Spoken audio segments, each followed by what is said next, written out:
Hello, this is Miss Howell, and I would like to give you some final reminders on what to do either right before your performance or during your performance at competition.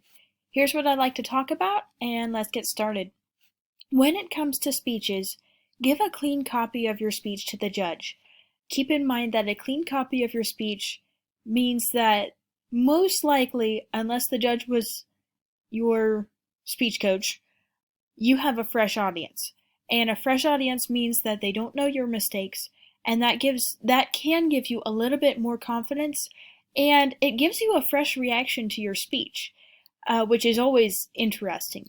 Collect your thoughts both before you give your speech and even like while you're outside of the room, and then once you're inside of the room, take a few seconds and if you're inside the room, think what category it is, think what your speech title is and the author.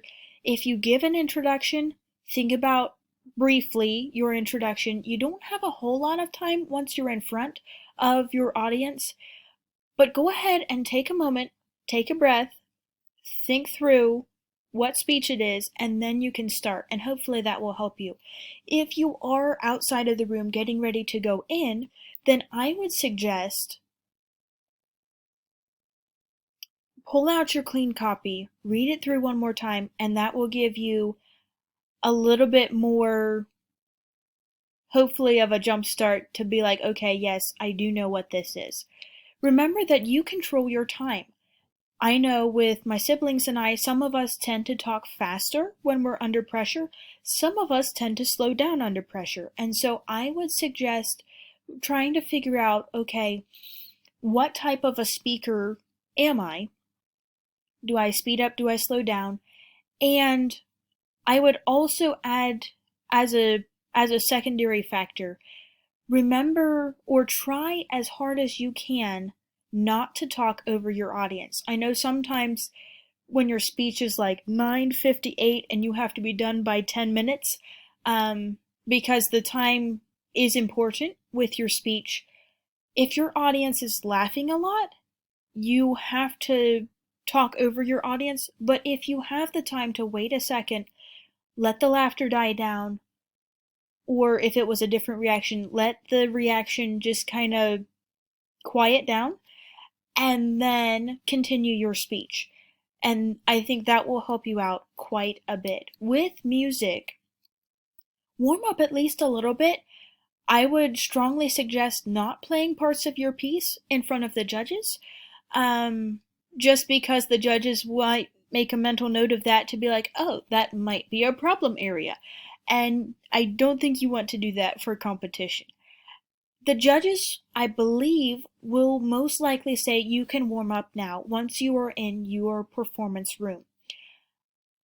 And I would take time to do that. I know for a lot of instrumentalists, that might be if you have a pianist, making sure your instruments are in tune. I'm going to talk specifically to pianists because that's what my family did most of the time. And with pianos, know the feel of your piano. And by that, I mean test the pedal. If it's a grand piano, it can sometimes do a half pedal or even sometimes a quarter pedal, and that can make a big difference in how your music sounds. So go ahead, test out the pedal. Also check where the bench is. Some people like to sit very close to the piano when they perform. Other people prefer to have the bench farther away. And I would make yourself comfortable at that piano. And also check the volume of the piano. If you do a simple scale, it will hopefully help you to know how much pressure do I need to put on the keys to get the volume that I need. Project confidence even through mistakes. I know a lot of times for low stake performances, my siblings and I sometimes tended to show mistakes on our face. And you don't want to do that at competition, I think for some very obvious reasons. But remember that even if your piece does fall apart, a lot of people are going to remember how you started and how you ended. I know for me personally, I almost never had a perfect performance. There was always at least one or two small glitches, and every once in a while there was a much bigger glitch. Um, but just remember, it's how you start and how you end that will really count, um, as what people remember about how you performed, and I hope that will help you as well. With spelling and Bible memory a little bit later on, I know they're not regular performance categories, but I still think there are some things that might be helpful to you as you think about what to do the day of the spelling bee.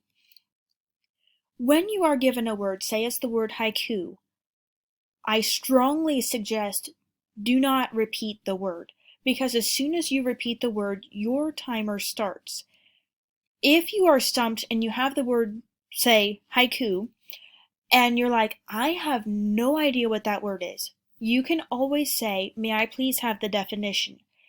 And that buys you a little bit of time to think about, okay, how do I spell it? If you still need a little bit of time, say, may I please have that word used in a sentence? And that buys you a little bit more time to think through how to spell the word. I know at national competition, you may be able to ask for the origin as well.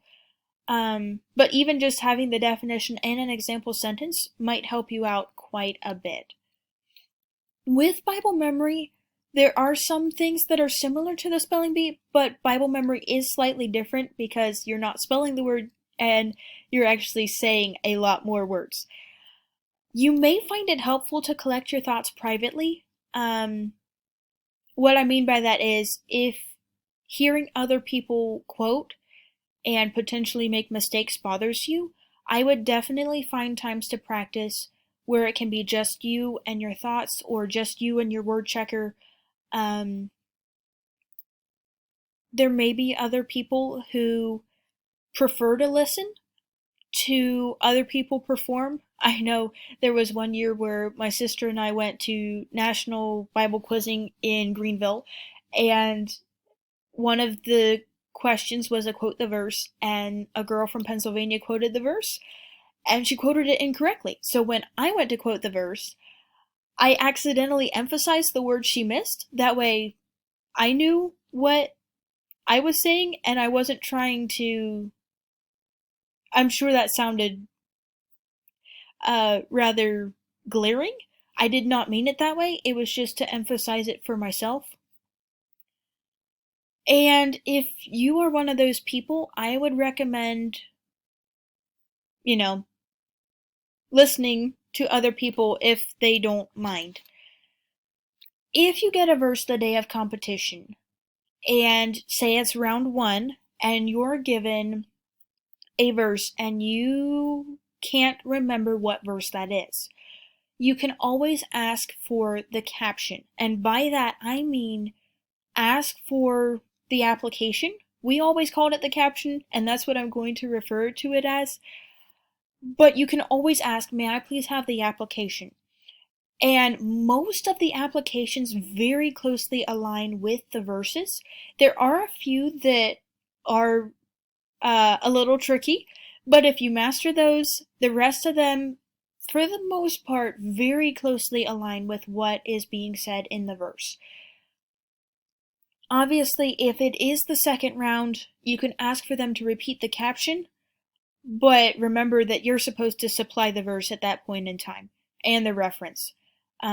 So the reference again part on the screen would be for round one. If you wanted a little bit more time, you can always ask for them to repeat the reference.